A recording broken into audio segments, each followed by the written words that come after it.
I have a dream where the powerful and the powerless will sit at the same table, where the haves will see the have-nots, not as burdens, but as brothers, where class will not divide us, but conviction will unite us. I have a dream that the oligarchs will remember we must all eat, that the brown-faced neo-colonialists will remember who they are and whose they are. I have a dream that fraternities will build beyond internal architecture into a national bond, that the walls of design will give way to the bridges of brotherhood, not a fraternity of symbol, but a brotherhood of substance. I have a dream that we remain focused, that we stay in our conviction and remain fearless, that we double down, fortified, to return this Bahamaland to the foundation.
Is good.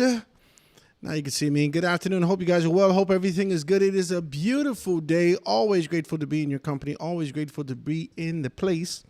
Being able to jam with you on this gorgeous, what's the day? Thursday. Yeah. Sorry, I didn't. I forgot. Thursday afternoon is a beautiful day. Grateful to be in your company, guys. I hope you guys are good out there. I hope you are jamming and kind of making some things happen for yourself as we're out here in the land of the living, trying to be able to survive and do our best. Talk to me. It's just one of the things that we have to do. Talk to me. And I'm always grateful to kind of be here in this kind of a space to make some things happen. Guys, and make sure if you want to be able to be a part of what we're doing, please hit me up. Today is March 19th. 2026, and we're out here, man. Make sure you give me a call or a text if you want to. The numbers are 827-0111, 242-827-0111. And we're here in a good space to be able to make some things happen and really being able to talk about it. We're seeing ourselves make moves and jam profusely towards the objective. Had a great show last night. I want to talk about it for just a little taste. Didn't know why. I play fool. I must tell you, I just play fool sometimes. And I say didn't know why. I didn't expect the Free National Movement to show up last night. I just did not expect them to, right? If they had, it would have been a wonderful thing. And I'm always excited and kind of eager to be able to host friends. Yeah, man. No, we have an indifference. We have sort of a way that we're dealing with things, right? The Free National Movement sees me in a particular manner. I'm not going to fight them. And I see them in a particular manner also. But I don't know whether or not my existence is significant enough for them to stop from being able to come in a national space and have a conversation, right? This was too jazzy. I didn't know it was going to be this jazzy. I didn't know it was going to be this jazzy, right? But if I'm being honest with you, I didn't expect them to not show up. I expected them to show up. I expected them to.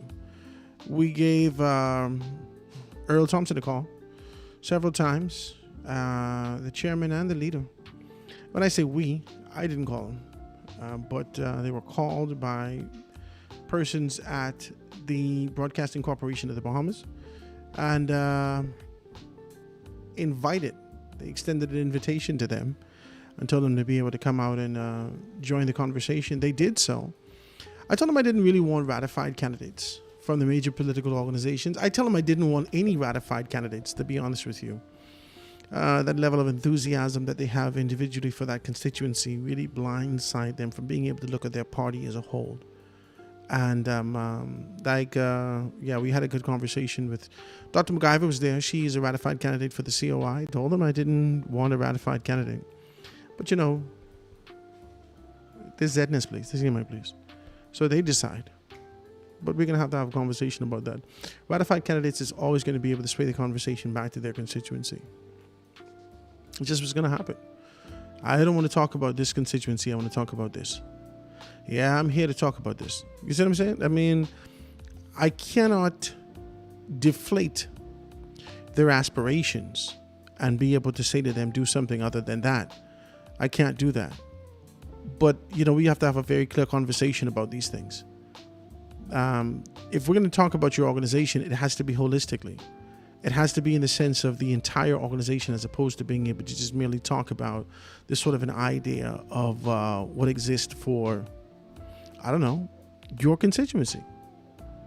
The country, if you're sitting in this particular capacity, doesn't necessarily want to hear you from an individual standpoint talk about your constituency unless this is a paid ad. Then I tolerate it, you tolerate it, all of us tolerate it, and the people in the constituency can really be able to hear from you. But if you're coming on here, I would like to talk about the entire country. I would like to talk about every one of the constituencies. I would like to dive into those constituencies. I'd like to be able to look at the mathematical layout of what the expectations could be. I'd like to be able to do that. There should be representation that can be able to do that, and I'm going to talk to them about that. Yeah, because if we're going to do this again, it can't be lopsided.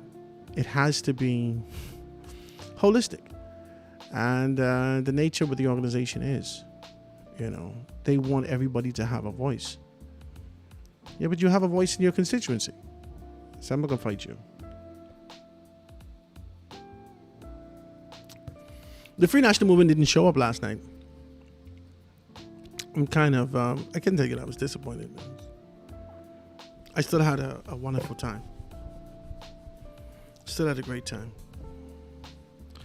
Free National Movement decided that they're better off not having to sit with me. I don't know whether or not that'll be a trend that's going to be a theme and a trend that actually follows through the entire election cycle. And then they try to treat me like Steve McKinney and fire me from the stage. Hey, listen. I just wanted to be a little bit proactive before anything happens. I have choice words for you.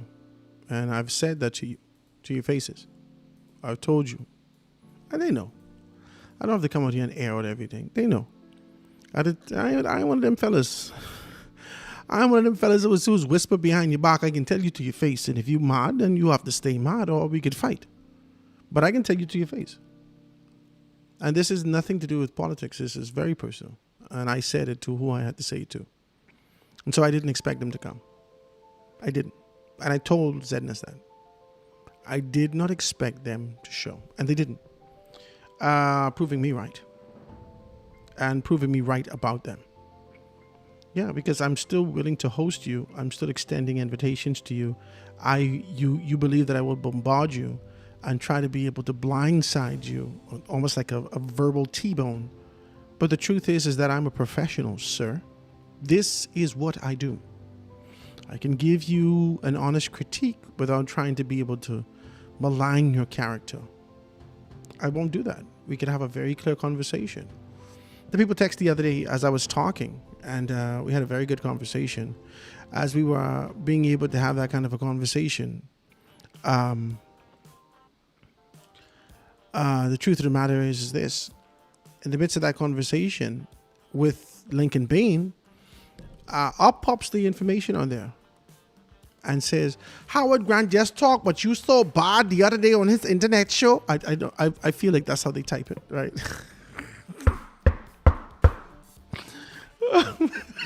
I felt like that was sort of the language.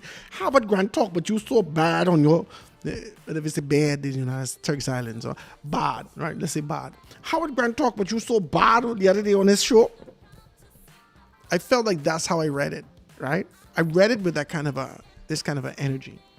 And as I read it like that, and Lincoln sat with me because Lincoln is a professional.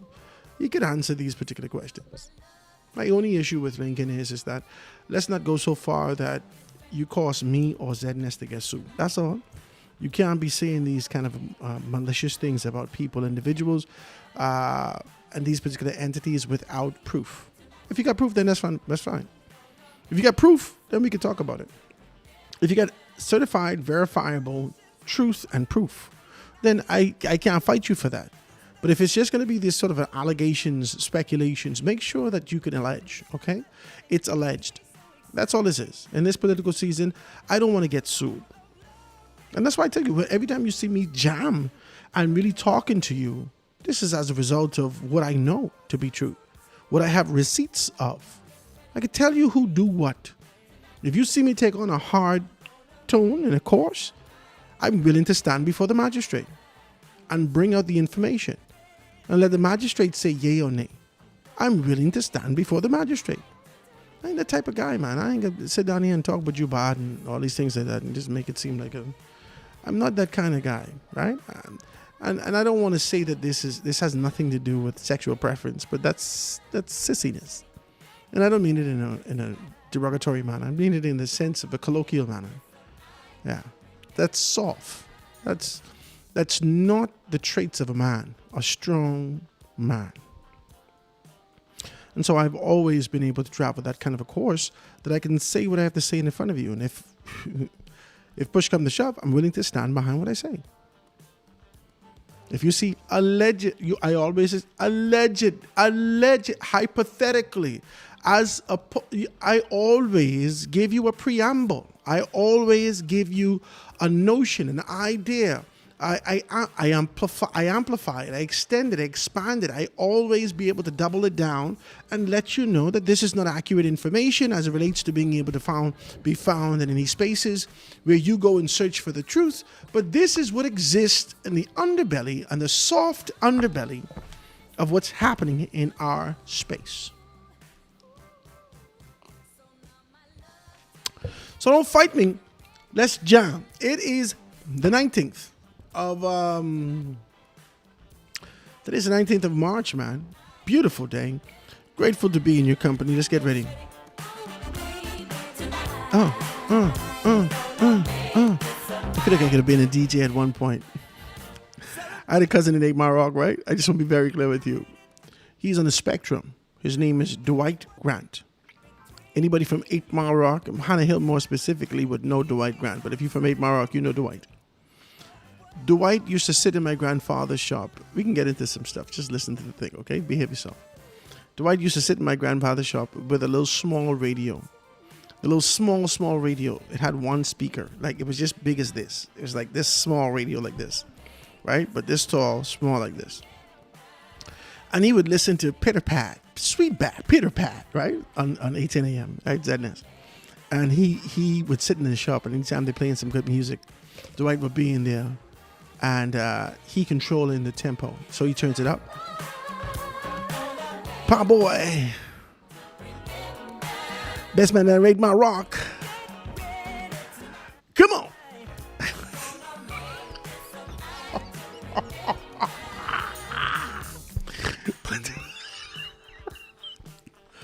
Pa boy.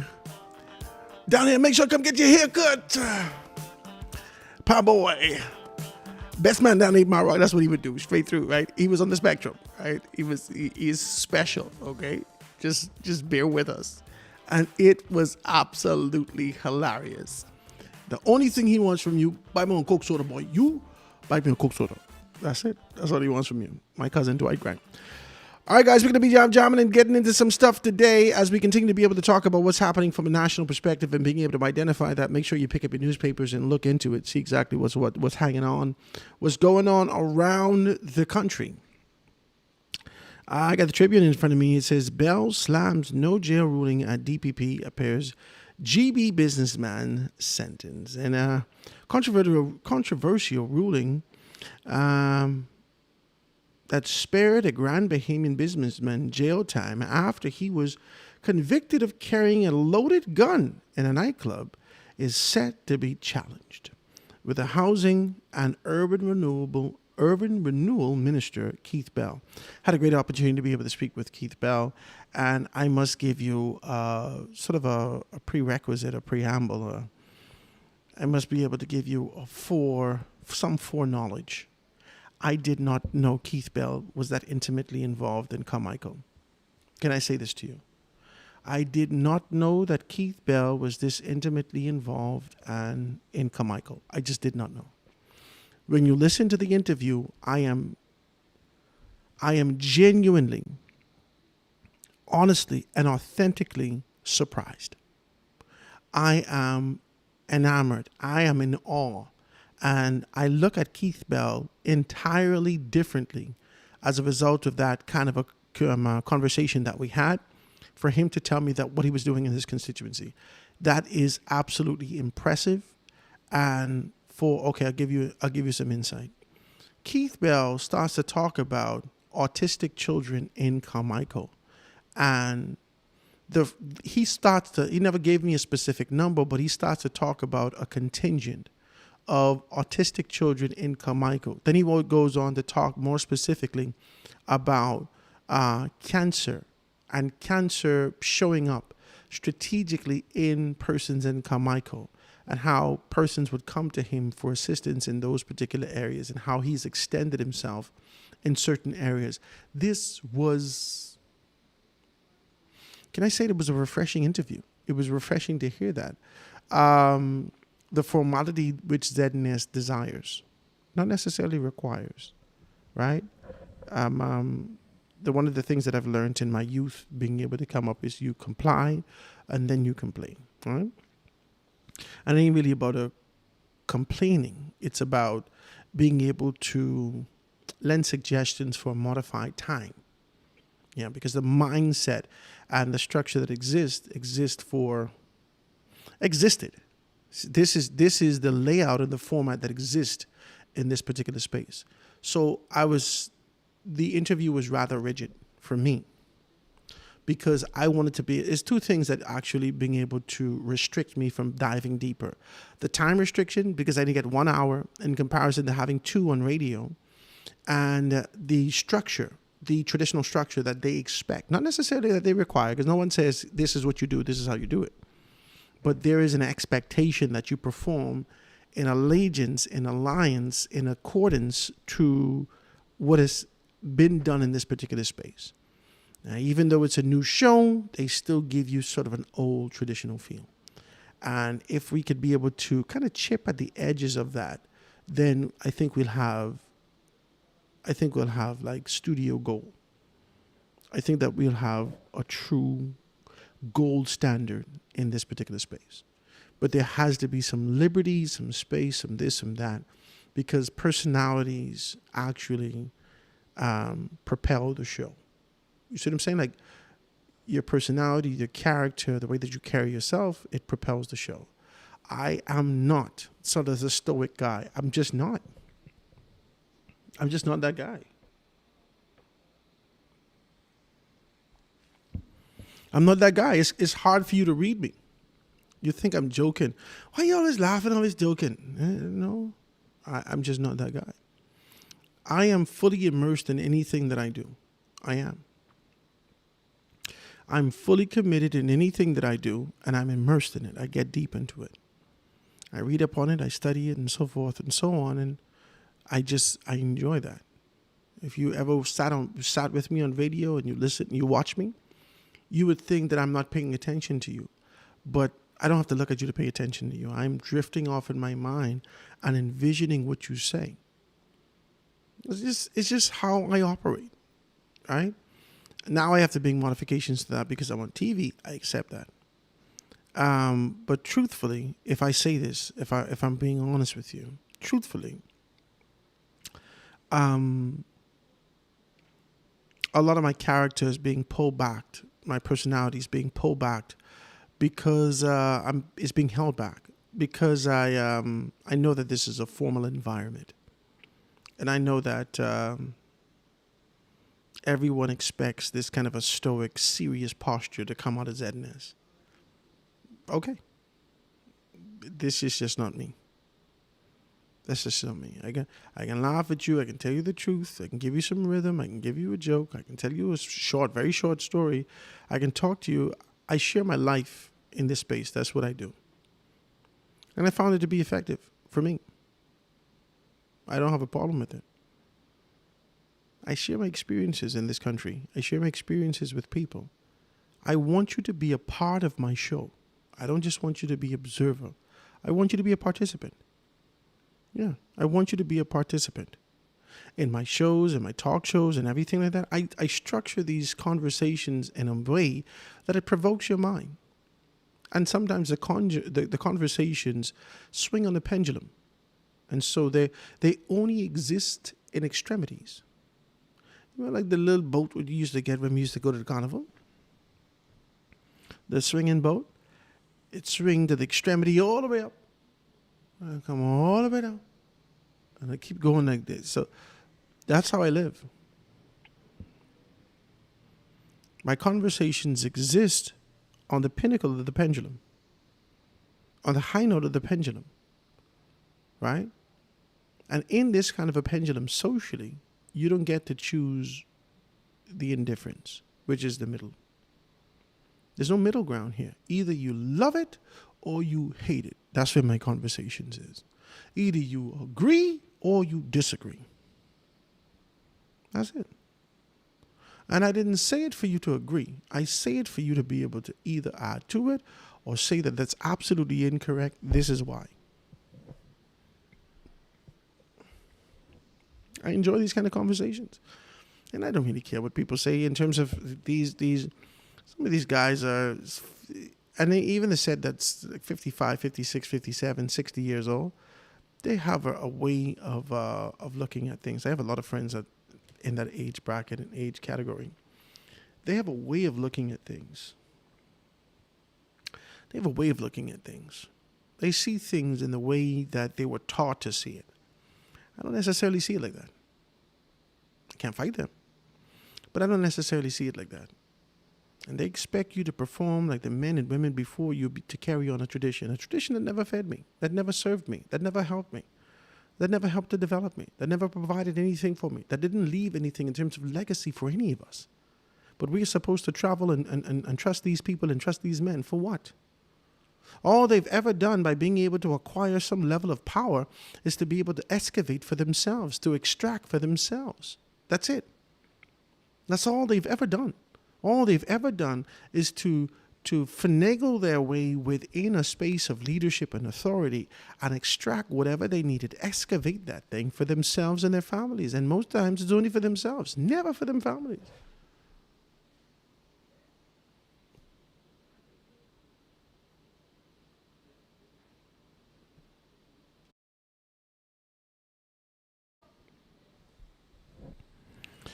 And so this is the truth.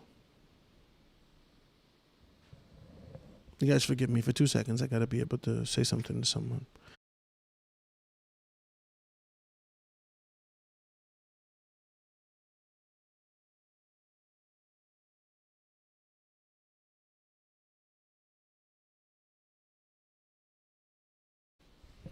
Yeah, forgive me for that, guys. I just need to be able to tell my guys that we're doing some work for me. Yeah, so I just want to be able to be very clear with you. I never was concerned and consumed with this sort of an idea of being able to follow a tradition that never fed us, that never did anything for us. My grandfather was a Freemason.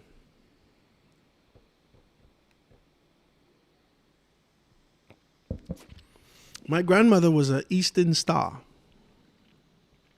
Both of them at the pinnacle of the lodge.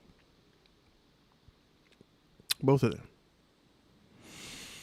I found my grandfather's book one day in his bag, and there was a briefcase that he kept with all the lodge information in it. I can't remember what his position is. I think he was treasurer or trustee or something. I don't know what he was.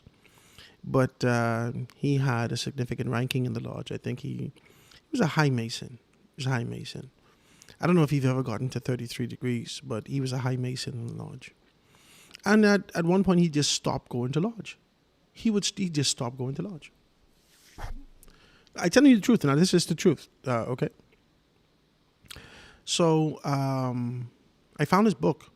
Right, they used to live upstairs, and I was always kind of rummaging through my grandmother's and my grandfather's stuff. Right, I just would rummage through because they always had some unique, interesting stuff. Right, my grandmother had some weird things. Right, but my grandfather is just like a typical old Bahamian man. He wasn't nothing to talk about. We would buy him the cologne Obsession sometimes.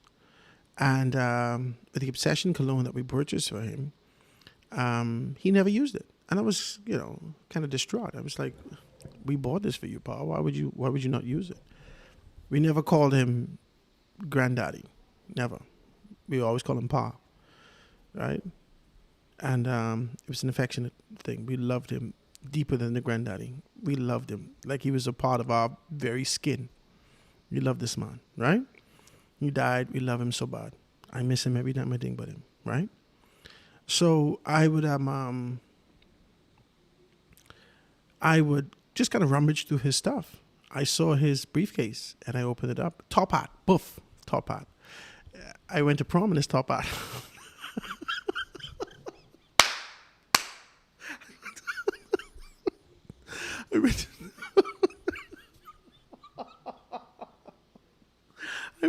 I went to prom in my grandfather's large top hat. I did. It was too small for my big head. My grandfather's head is not as big as mine, right? So I went to that. I take pictures with it. I had a little cigar, his cigar, and I went to prom with it, right? But years before I went to prom, rummaging through, I saw it, and I saw a lodge book. Now, all these lodge fellas, the ears perk. Oh, lodge book? What the hell is this? What you talking about? And it had some illustrations of how to do some things, right? And so I would go through the book, right? And I shook his hand. How the book tell me to shake his hand?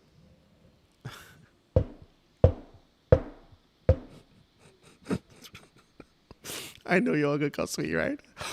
I would. I know you can cuss me. But I shook my grandfather's hand, how the lodge book showed me to shake the hand. How would you remember how to shake that hand? No. Technically. I don't remember, right? So anyway. So I shake my grandfather's hand and I do the little thing with the lodge book I read. He didn't know I read it, right? The lodge book I read showed me how to do it. He said, what? What the hell? He never get mad. Listen, a tornado could be outside. He right there. He didn't say nothing. When he shake his hand, he said, damn it, boy, what the hell are you doing? Right? So I laughed. I said, whatever, Bob. Where you learn that from? So I learned this from your book. So he scolded me, right? Don't you ever, right? Don't you ever let nobody see you doing that. Don't you ever do that. But there's also something that he said in the back of that. He said, baby, I don't never want you to join this.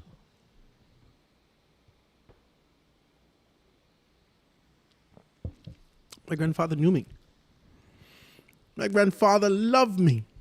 And I love him. It ain't nothing he did. I am his first grandson from his daughter. Okay? I'm my grandfather's oldest grandchild.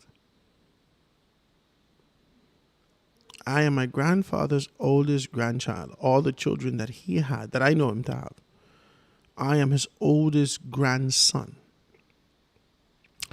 Everything that he ever did, I did with him.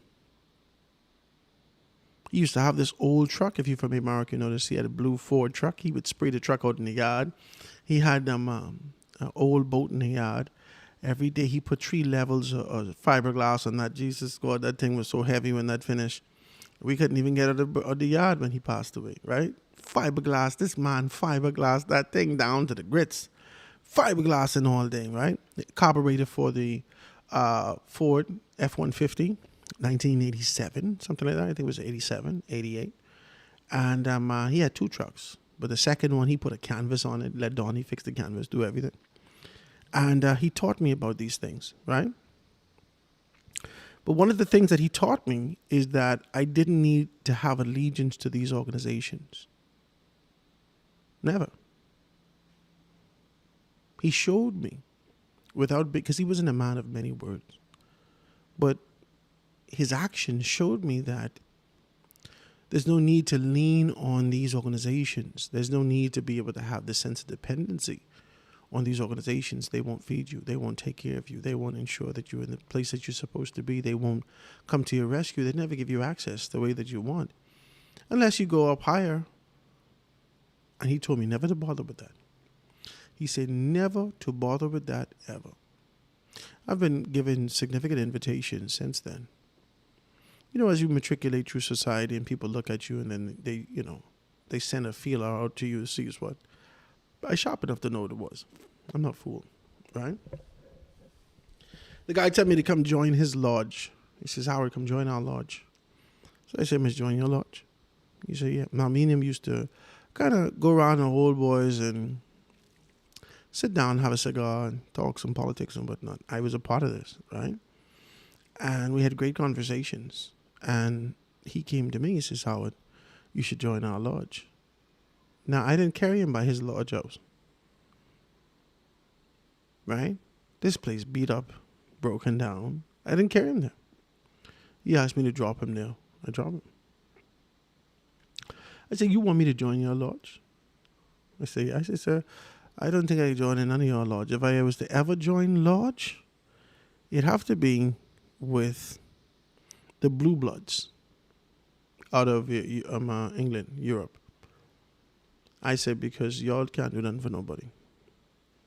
I said, every time we go out, I got to buy you a drink. That's what I telling him. I said, the only sign you know in lodge is the sign of distress when you out of bail. That's what I tell him. I tell him that. He know the sign. He flip the cup up and do some kind of stupidness. I don't know. I said, Jesus, got all these things to learn. That's the only thing you know. All these things to learn. That's the only thing you know. That's the only thing you know. When his lodge brothers see him, they just roll their eyes. Oh, Jesus. Not again. Every time they see him.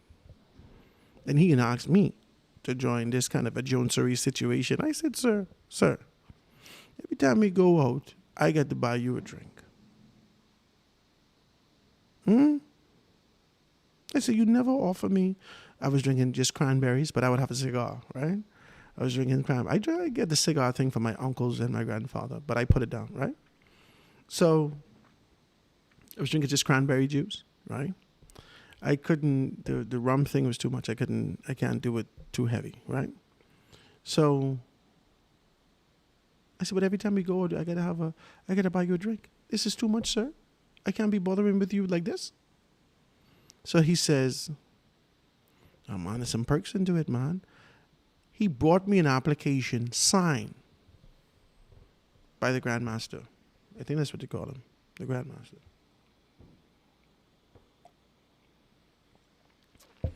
Say, I got Howard. They sign it and send it to me. I say, sir, listen to me. I light skin. That's what I tell him. I said, when my daddy used to cut my behind, I would welt up and get red. You think I can let any bunch of men in one room I can't see beat the hell out of me? The devil is a liar. I can take my cut up on my feet and I throw in blows back. Only one of us can come out of this room tonight. And you better pray God it ain't me. That means you ain't gonna make it out of here. You better pray God is you. I said, tell him. I said, sir, come take my lodge. I said, sir, you don't even have no paint on your wall out here. You don't even got no electricity inside. And I miss, well, you got to be out of your mind. You got to be out of your mind. That's what I said to him. I don't necessarily have an allegiance to organizations, concepts, ideas, groupings that are self-centered. The FNM has shown me that they're self-centered. The FNM, over the course of my political maturity over the past 20 years in learning, growing, expanding, understanding, being in good proximity to them and understanding the steps that they're making, to move towards leadership, I've recognized that there is a level of self-centeredness that exists in the organization, that it continues to feed itself. And it eats its own babies.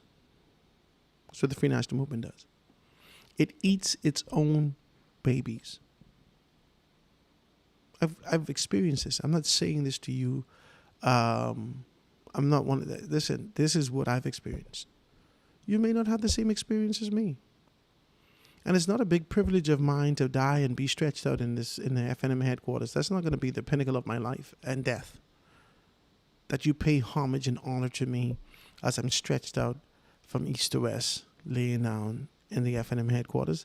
That's just not what my aspirations is. I'm not interested in that. I'm not interested in that. You can stretch me out in Parliament. Yeah, I like that. Yeah. National service. Yeah, I like that. State funeral. Yeah, I like things like that. I like that. Like Bishop say, when he dies, he want to be laid right here at 45 degrees. Because he's a bishop. I like things like that. I pay homage to the space and the place that I've served. But why would I serve an organization that continues to be able to, anything that you bring it, you regurgitate, you bring to its feet, it consumes and rejects you.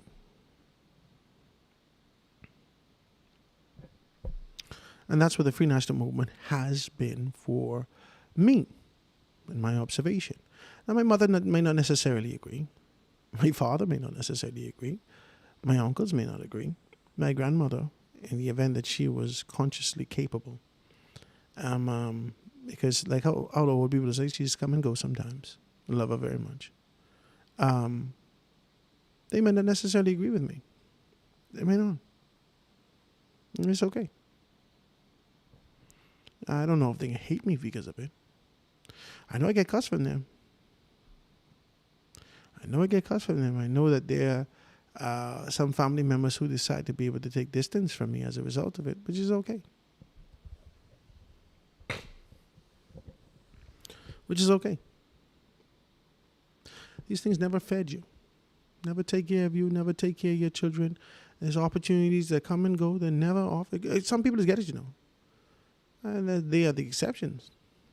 Michael Barnett, she's gotten it. Dwayne Sands, he's gotten it. Yeah.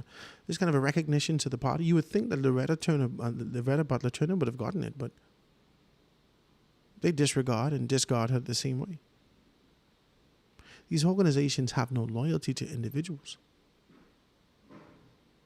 And I cannot continue to be able to give of my labor, my sweat equity, my heart, my passion, my vision, my talents, and get nothing from an organization. It doesn't make any sense. I might as well do this on my own. And that's why I have no allegiance to the Free National Movement. I don't. I don't believe that they have my best interests in heart. Howard Grant's. They may have yours. You may be an oligarch. You may want a post office. You may want Arawaki. You may want deep dredging for aggregate. Yeah, you may want a private island. You may want a subdivision. Yeah. You may want a contract for millions of dollars to be able to do something. I don't know. I don't have those I haven't reached that kind of a pinnacle and tax bracket just yet that I could aspire to that just yet. I could dream about it. But I can't necessarily aspire to that. I don't have the infrastructural stuff to get there. And for the most part, the Free National Movement has not empowered youth to get to that position. They have consumed and devoured youth. They have devoured youth. They haven't empowered youth. They've consumed youth. They have taken them in, they have swallowed them whole. The youthful tenacity and that tenacious posture that you have when you present yourself into these particular spaces, let's talk now, is polished to the marrow, to your marrow. And your flesh that represents the character, the creativity, the essence, the life, your experiences that you possess is polished down to your marrow and your existence and your bone, which only tells you to be able to do as you are told. I can't do that because I have a problem being told by dummies. I don't have a problem being told, I told you, I know mentors that my eyes light up when I see them. There's some people who I would love for them to be my mentor. I would love just to sit down, listen to these people. You know who I like to do that also? Sean McQueenie. He's sharp. I like him. And I think I would like Frankie Wilson also, but I don't know him. And the stories that I've heard about him is really not the best stories. Not that every experience will be the same. I'm sure that, you could be able to have a different experience, or I may have a different experience than others. But I just don't know him. I've never reached out to him and never spoke with him. I don't know him. I spoke with Obi Pillman, and I was just wrapped up in what he was saying and his passion and the way that he can be able to speak about his father. That is an amazing thing. I spoke with Old Soldier, Marshall from the Free National Movement. I always hang on to his every word. Jeff Williams from the Free National Movement, who passed away, he was the ambassador for Haiti. I enjoyed speaking with him. I would go down to Fish Fry and sit down and speak with him. Yeah, I just need you to understand that I was looking for wisdom. I looked for this. I didn't look for it from a general concept from the organization.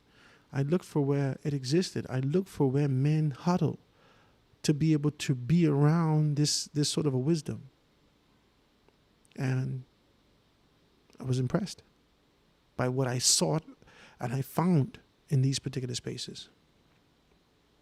But just generally, this kind of a concept and idea generally of just being listening to any man, I don't have time for that.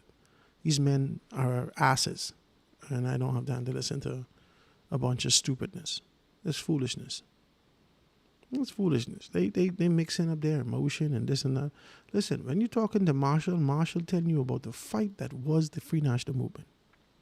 Marshall telling you about the liberation that they sought after. Marshall telling you about what it meant to be a free PLP. What it meant to be this sort of an idea to move in that direction. Marshall telling me about that. And listen, I'm wrapped up in this conversation. Wrapped up. Love this. I love this. Listen to Algernon Allen once or twice. Just my uncles love him. My uncle love Algie. They love him. They're good friends. He love him. I listened to Algernon Allen a couple of times. Algernon Allen has a rhythm in his voice, the way that he speaks. And I believe that rhythm entertains him. He loves that, right? He loves that kind of a frequency in his own voice. This is what I see. This is what I see. The Free National Movement has some maturing to do. What they would have done to me, a young man with a young family, a young wife, with aspirations to do some great things in this country, and not maliciously, not to malign or anything. I've always been able to bring information. But if they can't use you for their agenda, then they're seeking to dispose of you. I tell you, they eat their young. That's who they are. It's the worst organization that you could think of to be a part of. And I had to experience that once, twice, thrice. And I should have been smart enough to know once bitten, twice shy. I have a young family. Why the Free National Movement keep trying to get me fired? Every time I get a new space, they come to me, they present me a concept. I say, I don't think I want to do that. I just want to kind of go solo and do what they have to do. Next thing you know, I get problems. Why the Free National Movement keep doing this to me? They didn't help me get this job. They never gave me nothing before. What the hell is going on here? Some organizations will not help you. And some will. I haven't affiliated or forged an alliance with any organization that does that. But I could tell you one thing. In this sort of a deflection, in this sort of a rejection, in this sort of a dismissal and excommunicado from the Free National Movement, it gave me an insight to be able to open up a little bit more and find out a little bit more about independence and find out a little bit more about the PLP. I can tell you this. I just being honest with you. I did some more reading up on the PLP. I did some more studies on the PLP. Had good conversations with men and women that actually serve in the PLP. I've always admired Perry Christie. Don't mind me taking him hard. I think he's hilarious. But I also think that he's courageous. I also think that he's articulate. I also think that he has personality and character and charm. I think that he is a consummate politician and statesman. I love Perry Christie. I love him. And anything to do with him, I like. I like his brother, Kevin. Me and Kevin sit down for the longest time, and I was just happy to be around Kevin because he knew Perry. No, I don't understand this thing. I love this thing. And I love the men and women of this country who give of themselves. I love Janet Boswick. I love her. Dame Ivy Dumont. I love her. Italia Johnson. I love these people. I love them. I love men and women who serve with passion. I love them. Who understand, like what Janet Boswick did the other day. She's torn, right? She's torn. Janet Boswick. Let me see if I can find the paper.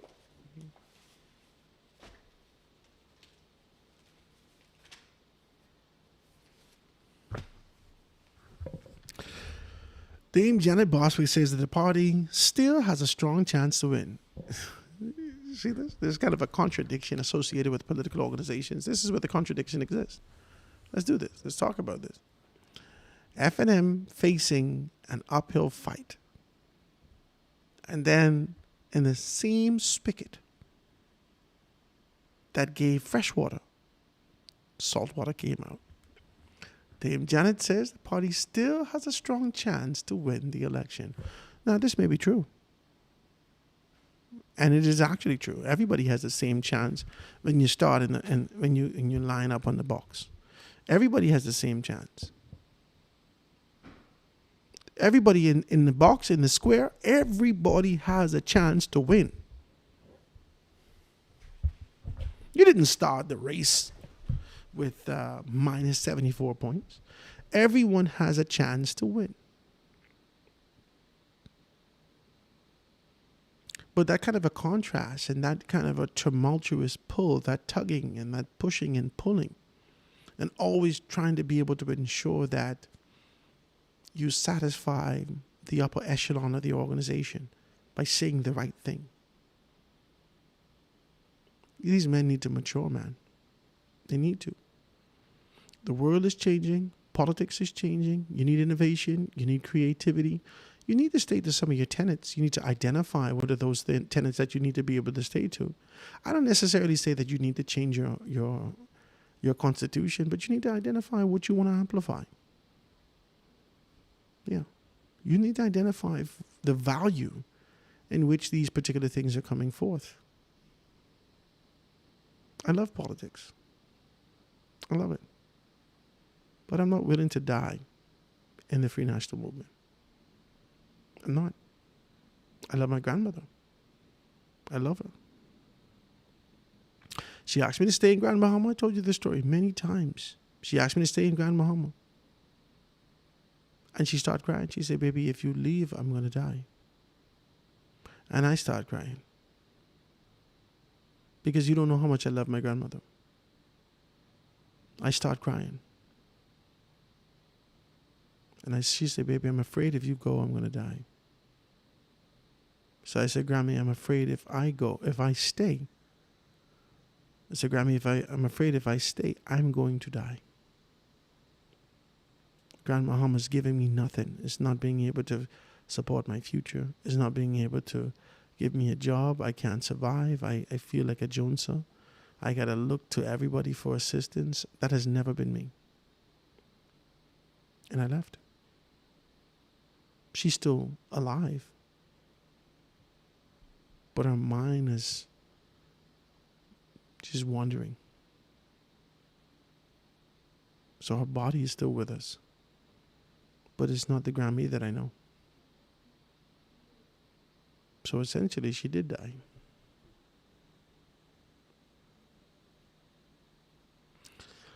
There's a lot to swallow.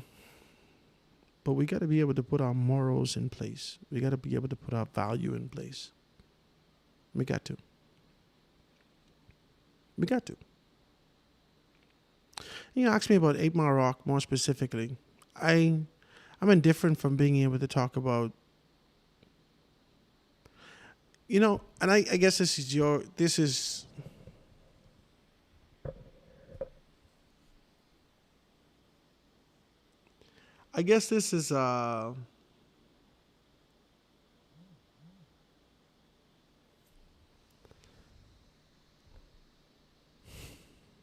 looking at 8 Mile Rock, you have no idea how much I love this place. I enjoy 8 Mile Rock 100%. I enjoy 8 Mile Rock 100%.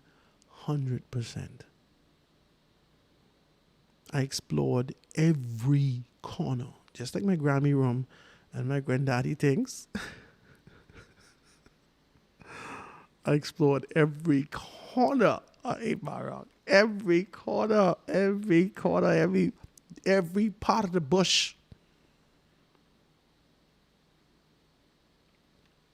We used to go on trips and hiking trips. Like we grab our bikes and everything, especially after we watched The Goonies. Stand By Me. Remember Stand By Me? With The Goonies? Especially after we watched that. We had another special needs cousin who would go with us. He really wasn't in a bad state then, but he used to go with us everywhere. I love 8 Mile Rock. It pains me to see people who ain't from 8 Mile Rock come here and tell me what needs to be done.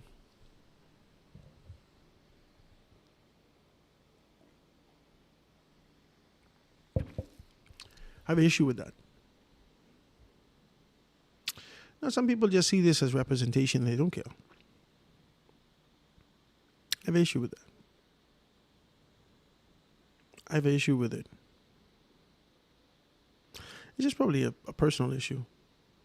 I can't really be able to validate that issue socially and be able to air it out. That's just a very selfish posture that I have for a community and a constituency that I love. I love 8 Mile Rock. And I would like to see one of my own people in 8 Mile Rock. I would. I would like to see someone who I went to school with vying for that particular position. I'd like to see somebody, mummy, who I know, vying for that position. I'd like to see someone who grew up in the community with me, gone off, come back, and wants to be able to do something in the community. I'd like to see that. I'd like to see a face and a name that I can recognize in my community that represents. I'd like to see that. I'd like to see something in someone who knows the lay of the land. not this kind of a generic concept and idea of introduction. And I don't know if every constituency is like this. I know Bimini is like this. I know Central Grand Bahama is like this. I know 8 Rock is like this. I believe that North and South Abaco is like this. Andros is like this. Yeah. Not so much Andros, because the independent wasn't from Andros. His wife was, though. His wife had her thing down there. Yeah, but this is what it is, guys. This is kind of a conversation that we're having. And we're talking about this. We're talking about political maturity. We're talking about political organizations and the affiliation that you have and whether or not the allegiance is going to be able to pay off. And FNMs know this. FNMs know this. FNMs know this. You FNMs know this. The organization under former Prime Minister Minnis did nothing for you. In fact, it did so little for you and so little recognition or even concern about you, they cut the election short. Cut the 10 years short by months. Some of you would have just been getting a contract to do something. Snap election, you ain't make a damn dime. There was never concern about you. And the FNM has a way of being able to say that these things are bigger than us. They have a way about doing that. They have a way about it. I would never forget. I traveled to almost every single church service. I sat in the back. Just so Minnis could see that I here. As I was vying for a position. And I needed him to know that I support him. But I never get nothing official. Every single church service and every leader said the same thing to the leadership of the Free National Movement. Please don't forget us. Please do not forget the people of the Free National Movement who assist you in getting to this position. And every time there was an allegiance, there was a commitment, there was a pledge that we will take care of these people. And as soon as you got it, boom. That was it.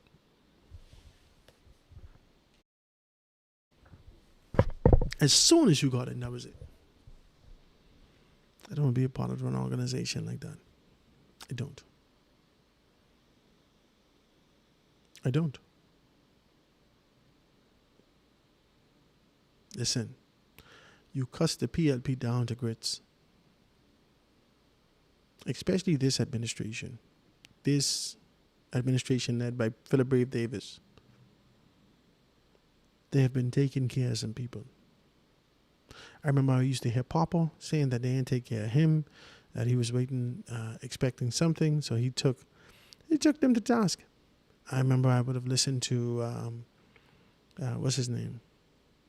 Sparky, and Sparky took him to task. Now, though I'm not listening to radio, I'm not on Guardian. I believe that from what I'm hearing, there are persons being able to climb aboard the SSPLP with one leader in one direction. The FNM, I haven't seen that in the organization as yet. I haven't. I look for it. I don't anticipate it. I'll be pleasantly surprised if I do see it. But these are the kind of things that's going to be able to always put a stain on Michael Pintard. Because, you know, at the helm, even though this may not be in his problem, you got to deal with this. You got to deal with this. This is like Rupert Hayward. Rupert Hayward didn't start this conversation in the Grand Bahama Port Authority for disdain and segregation and separation and us versus them and the superiority of the Grand Bahama Port Authority and so forth and so on. That's not Rupert's fight. Rupert is an inclusive guy. He is a warm-hearted guy. He is a warm-hearted family guy. He is. He is. I'm not here to be able to dispute whether or not his DNA after the acquisition of power, will release this sort of a. I'm not here to discuss that. I'm saying to you that Rupert he is a genuine good guy. But as he walked into that room, when he took on the position of authority from the Grand Bahama Port Authority, there was a sword on the ground. And the room smelled like copper. The scent of blood existed in the air. And the sword that existed on the ground with blood stains on it, he had to hold that and wield that. This wasn't for him.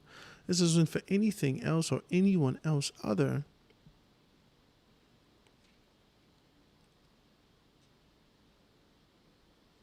than succession.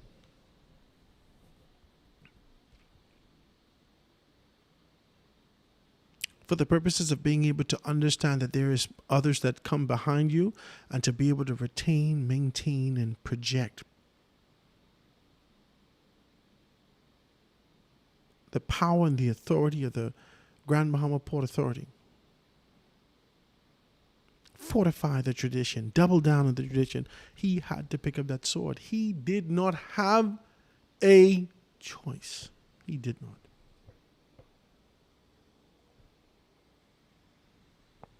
He did not have a choice.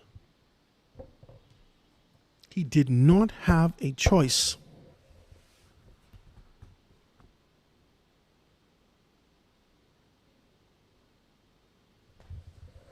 So he's torn.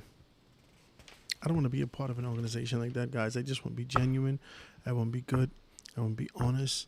I want to be transparent. I want to be real. I don't want to lie to you.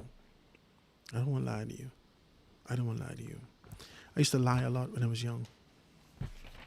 For nothing, just practicing this sort of a figurative thing and see if people could believe me. My dad used to tear me up for that. Tear me up. Ooh, Jesus. I mean, rip me to pieces. Did you do this? No, Daddy. You wouldn't do something like that.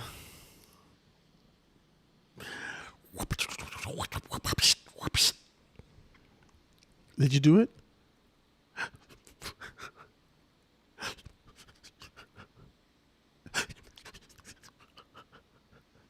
No, Daddy, I didn't. Still lying. Still lying. I tried it because, you try so much things, right? I tried the truth. As I got older, I tried the truth. And he still cut my hip for truth.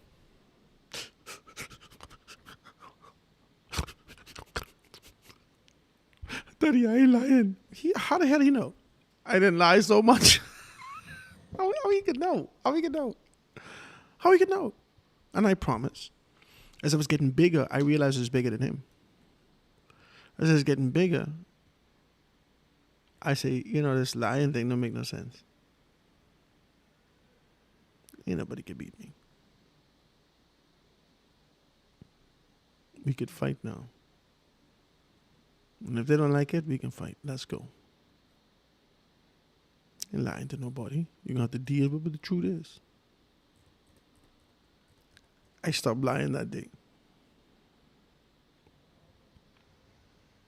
I stopped lying that day. I have no reason to be a part of an organization that seeks to deceive. I have no reason to lie. None. I ain't lying to my wife. I ain't lying to nobody. You have a sweetheart? If I have a sweetheart, I bring her home. Sweetheart, no need for sweetheart. You think for a little slice of the situation, you think I ready to just burn into eternal fire for a little slice? No, that's too expensive. That's expensive. It's like the bottom falling out, like Bishop say. I ain't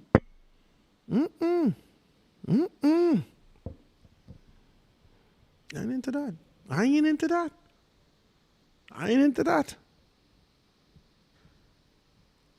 I carry myself with a very clear understanding that there is an eternal life that I seek to be able to enter into. I don't carry myself with an understanding and an assured position of the fact that I'm right.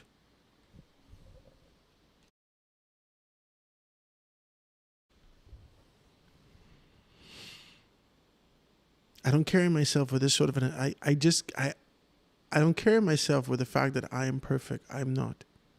I am flawed. I am broken. I am a mess.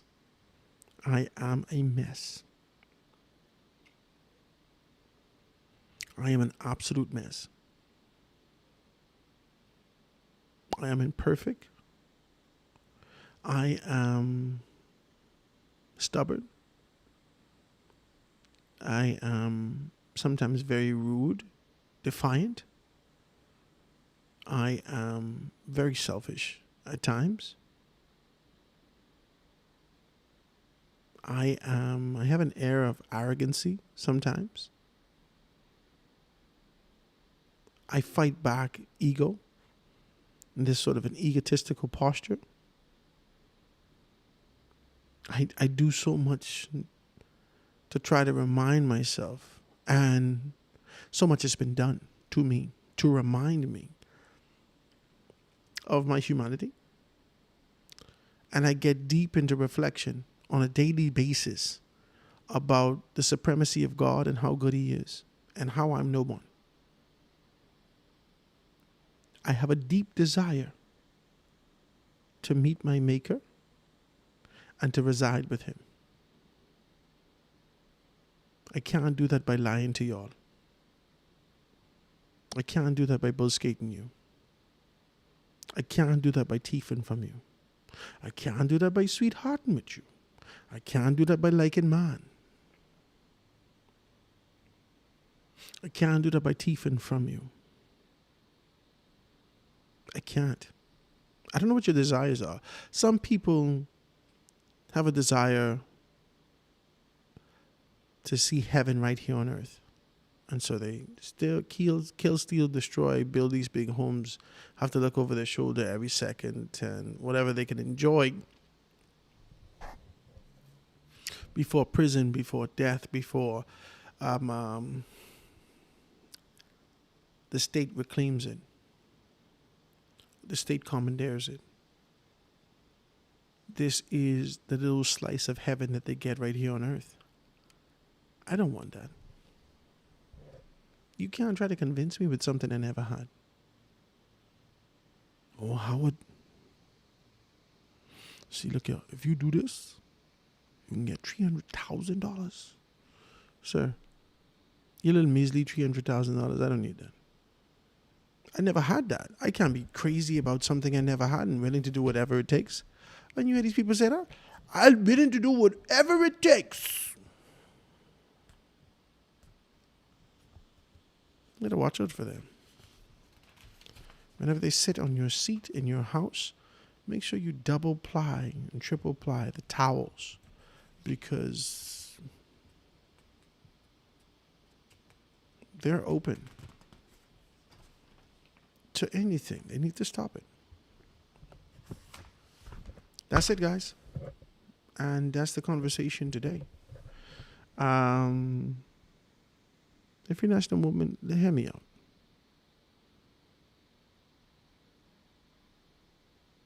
Let's call it a truce. I don't need nothing from you. I ain't asking you for nothing. I don't want nothing from you. But for the sake of a real conversation that can chop it down without you being able to tell someone, well, I want you to read these questions, and say it like this, and this, and I no, make sure it's in this proper sequence like this, and this one is.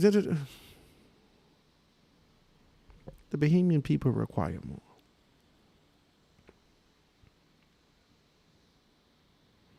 The Bahamian people require more.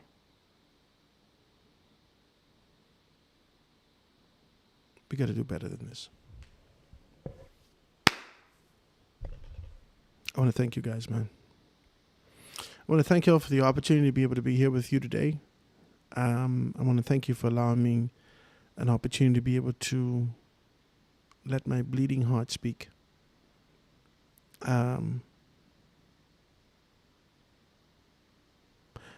know that I am an ass sometimes.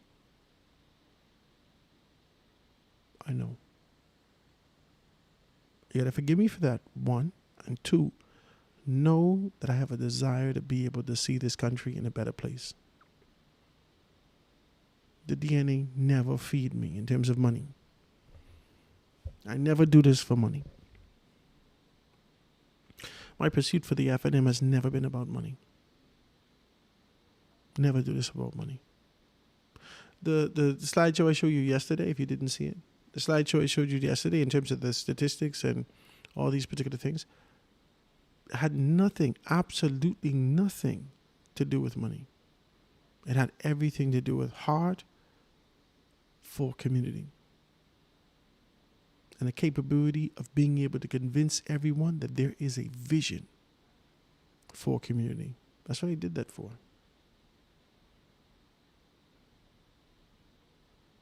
I love this Bahama land. One day I can go, but I won't rest right in this dirt. I won't rest in this dirt.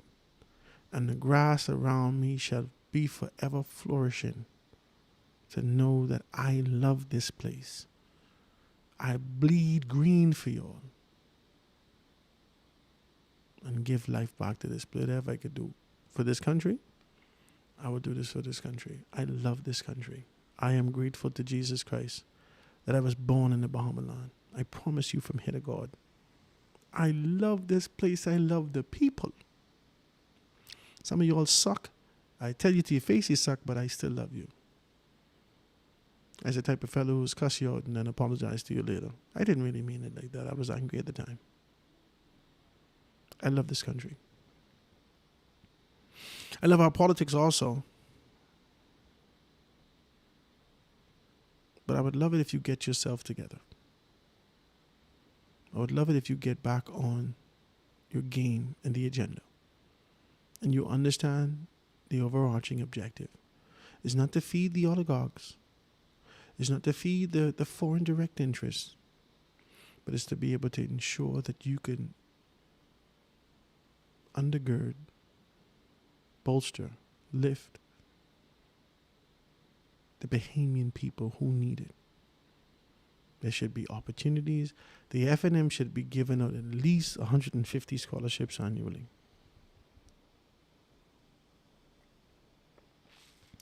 $75 of those scholarships go into local. University of the West Indies, University of the Bahamas, the technical schools, BTVI, Atlantic Medical College, Success, if Success still around, Cyber. Yeah, you make a determination. You identify these people and you provide them opportunity. You don't ask them if there's FNM or the PLP. You don't do it. You make you do it. You break it up. You do your statistics. You identify where the strength exists in the country, where you believe that there is a strong education. You identify these things. The FNM has absolutely done nothing. The PLP has done nothing. Nothing. In terms of being able to collect. This is why I told you I was extremely impressed with Keith Bell, because he has collected data that he can be able to identify what was happening in his community. He's collected data on his community. That was extremely impressive. With the might that these political organizations have, they need to be able to collect data to identify what is the strongest from an educational standpoint. We're not seeing they come out of the Ministry of Education, but this is capable. You could see which school is performing better, which areas of the school are performing better, how do people gravitate towards these particular things. You could identify whether or not there is a mathematical inclination persons to move towards that, whether there is a desire to be able to move towards more English language or literature. There is a desire to move towards technical development and being able to use your hands. You could tell by paper. It's easy. You could tell by paper. You could look at the BGCSE results. You could see where the country is. You could make a determination. Your stories doesn't have to be a D average again. It could say there is a significant increase in the language arts area. There is a significant increase in mathematical areas as it relates to all math that we continue to be able to put on the BJC and the BGCSE. The concentration of the area that all the children seems to grasp is this. Maybe we could be able to identify this, expand upon it. No one's doing any work in this country.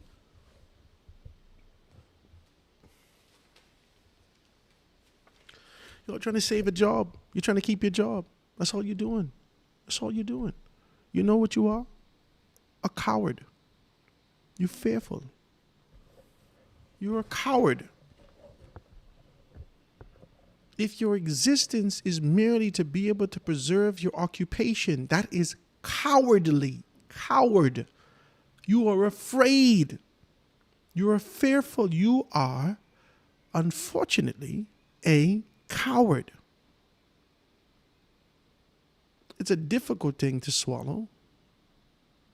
It's rejected at every single juncture. It is absolutely undeniable. You are a coward. You are afraid. Let's go back to what we read the other day.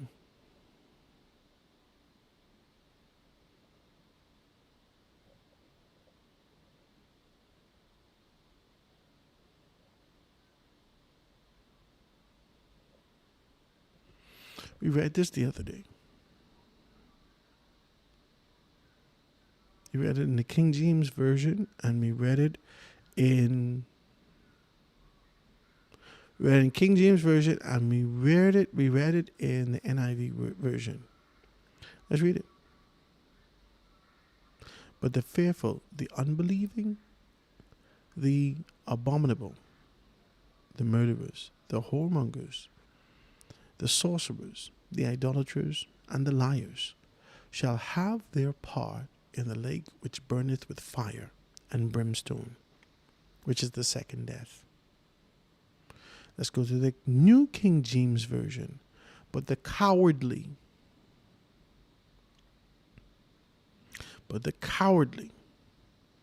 the unbelieving, the abominable, murderers, sexually immoral, sorcerers, idolaters, and all liars shall have their part in the lake which burns with fire and brimstone, which is the second death. But to the cowards, the unbelieving, stop being afraid, guys.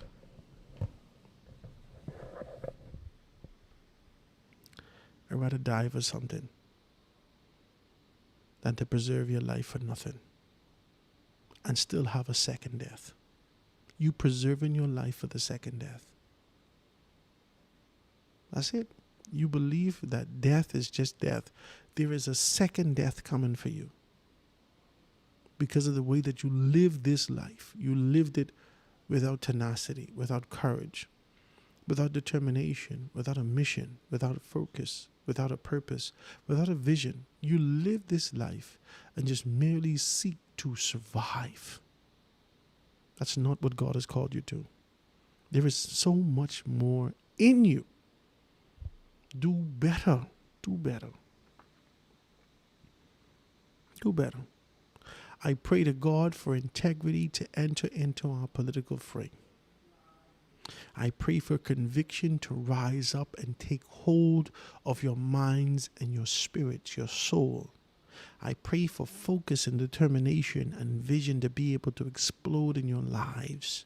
That every time you close your eyes, you could see a new Bahamaland. I pray that every time you write, no matter what you write, you find yourself seeking to be able to scribe on paper and establish in this realm a very clear understanding that there is purpose on this land, and God has called this generation to make it happen. This generation, us, with our strength and our know-how, God has called us to work this land. There's no one for us to cry about and cry to about the immigration problem. There's no one to cry to and cry about as it relates to the unemployment issue. There's no one to cry to and cry about as it relates to the cost of living. This requires our strength, our hands, our determination, our clasping together. And the only thing government needs to do is facilitate an environment that there could be cohesion, for growth, for unity, for love, for opportunity. And then we bring our talents together. like Captain Planet. With these 400,000 talents combined, we are Captain Bahamas. This is what we got to do. I want to thank you, man. I didn't expect the show to go like this today. I had all kind of plans to be able to do some stuff today, but I don't know. I guess sometimes my heart is a little bit heavy about some stuff because I care about it. You may think I really don't care, but I really do. I swear, honest to God, I do. Honest to God, I do. I think about this thing all night.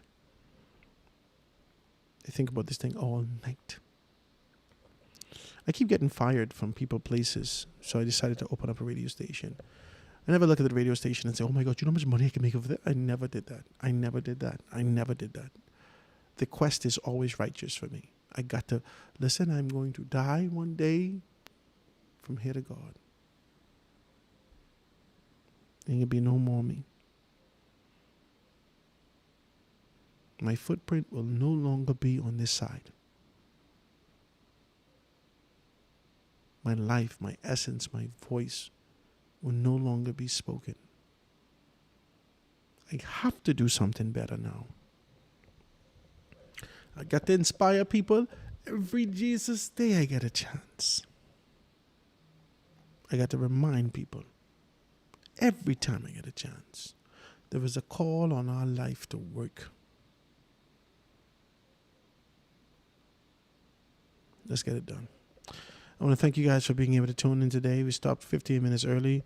I hope you invite me. I enjoyed the conversation with you. I hope you did enjoy the conversation with me and like hanging out with me as we continue to be able to talk about these things. I really have a love and appreciation for every one of you. I pray that the Father continues to be able to watch over you, to bless you, to keep you. Somebody texted me and said, Evan, I must be scared to come on your show. I doubt they're scared. I think that they think they're doing something to me. Oh, yeah, it doesn't make sense. It's immature, it's foolish. You have something to say, you should be able to come and say it. I speak to the whole of the Bahamas and the Turks and Caicos Island. We're in certain parts of Jamaica. Everyone knows that this is the source that you want to be able to come to. You should come. You're truly welcome. And I'd love to be able to host you.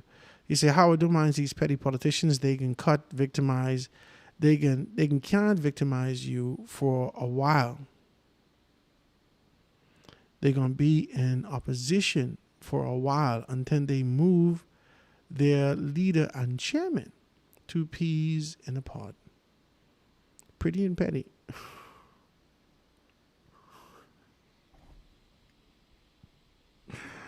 So, is Dwayne pretty? And Shannon Owen is more pretty. That's just me. Pretty and petty. That's what y'all put. That's the text that they put. The people put the text there. This is do they do minutes like that? Imagine how they will do a stranger. Minutes started this foolishness, please. Y'all stop it, okay? Minutes started this foolishness. Y'all just seem to forget that. Minutes fired Loretta. He did his best to try to fire Dwayne Sands. Dwayne had to grovel on his knees, proverbially, allegedly. You see what I did? I tell you, I always just try to give you the prerequisite. I can't tell you that that's true. I can tell you 16 people tell me that. But I can't verify that. You understand? And Dwayne will never say that's what he did. You understand? So that's what it is. But you guys, that was a good show, man. I want to thank y'all so much for being able to get me a little breather and being able to talk about this. I love y'all, man. I really do. I love this Bahama land, and I want to see the best for all of us. Yeah, let's get into business. Let's get into opportunity. Let's take care of our children. Let's create infrastructure. Let's find ourselves developed and understanding about business. Let's go off and become ambassadors for the Bahamas. Let's sell it in our environments. Let's bring it home. Let's forge the relationships necessary with government to be able to bring these prospects in. Let's agitate and advocate to the government to create an environment that when I get business prospects that I don't have to go through all these measures. Let's be able to put something clear on the table. Let's do all of the things that's necessary for us to be able to get to the next level. Let's do it. You guys have a beautiful day. Enjoy yourself out there in the land of the living. That's the foundation today, man. Enjoy yourselves, guys. I want to thank you so much for being able to tune in with us. We're going to see you tomorrow, God's Spirit Life, on a Friday. I know what you're going to do. What you going to do with your wife this weekend? You do something with her? Probably do something with my wife. Yeah. Something strange for some change.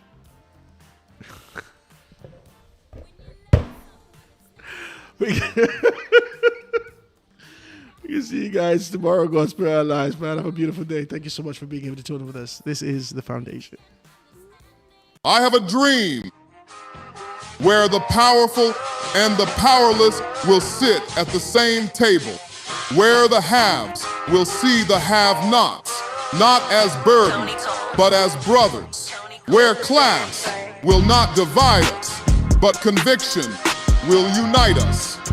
I have a dream that the oligarchs will remember we must all eat, that the brown-faced neo-colonialists will remember who they are and whose they are.